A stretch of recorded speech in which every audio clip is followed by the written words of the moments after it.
روجي میاشت شروع ده بنده له پکار دي چې څومره کېږي چې د الله جانب ته ځان ورنږدې کړي الله رب العزت ته ځان ورنږدې کړي او په الله رب العزت باندې خپله بښنه لازمېږي چې الله یې وبخي داسې عمل کړي الله رب العزت د بښنې دپاره بهانې لټوي قرآن ته ځان رانږدې کړي قرآن ته وګورئ امام رازي رحمت الله علیه فرمایي د قرآن یو ابتدا ده یو انتها ده یو ظاهر دی یو باطن دی څلور علم شو په یو ټکي کې ظاهر هم علم شو باطن هم علم شو ابتدا هم شو انتها هم شو قرآن ته په کتلو کې ثواب دی ځان باندې نه مستثنا نه ګڼو چې وایي زه د سره قرآن ته ګورم زه د قرآن ته نه د قرآن کتلو ته ثواب دی اگر تا چا ویلی دی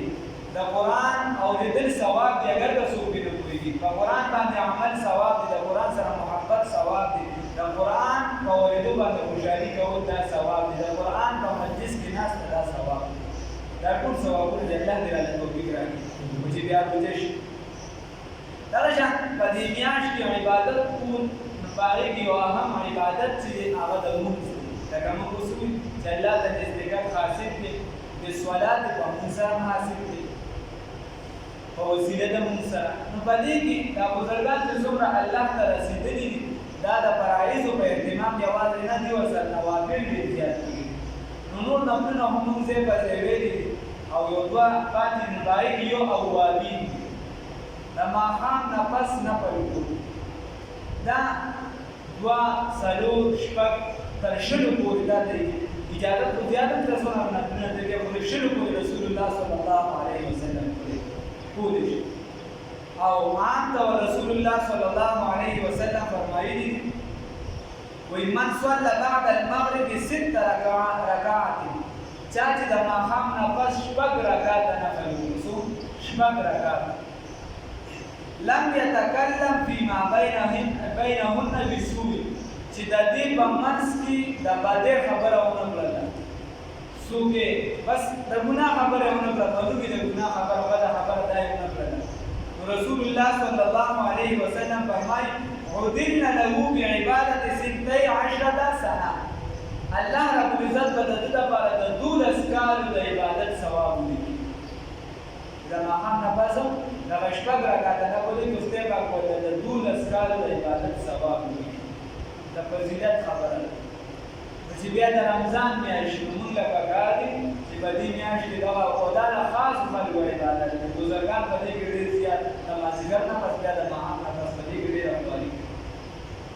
چې په دې کې موږ دغه شپږ رکعاته نفل کوو عائشه رضی الله تعالی عنها فرمایي من صلى بعد المغرب 20 رکعه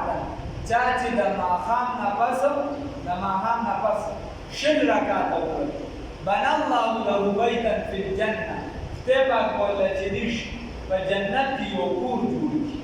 یو د جنت یو د جومات په جوړېدو دا وعده ده چې څوک بنا لله مسجدا بنى الله له بيتا في الجنه او یو چې یو کس دا شل رکعاته وکړي په دې وجه خدای پاک جنت کې کور ورکړي نو انسان له پکار چې دا شپږ کوي کله ناکله یو علم کا همیشه نشي کولی نو کله ناکله یې پکې راشي نه انسان د ځان له عادت جوړ کړي ثواب یې ډېر زیات بیا انسان د کله ناکله ضرورت شي نو که یو انسان سخت ضرورت وي نو حکیم اختر صاحب هم لیکلي عام زموږ فقها هم لیکلي چې خیر ته به 2 رکعاته د سنت شي او د دین علاوه د ورسره څلور رکعاته نفل بیا لږ کوشش وکړي بیا به ثواب دی نور یو ځای کېږي نو که دغه ورسره 4 رکعاته وکړو نو بیا هم ورته دغه شپږ رکعاتو ثواب میلو شي خو حکیم اختر صاحبان کس نه هغه چې نن هم ته لاړ شې ګلشن معمار کې قبر دی کراچۍ کې سړی ورسره کېږي نو سړي ته پته لګي چې دا د الله والا قبر دی زمونږ کیسه هم چې کېږي هلته هم کېږي انسان ته پته لګي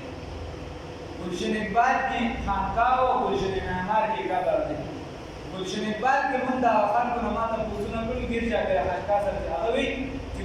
کله به حکیم اختر صاحب په اخري عمر کې چې ډېر بوډا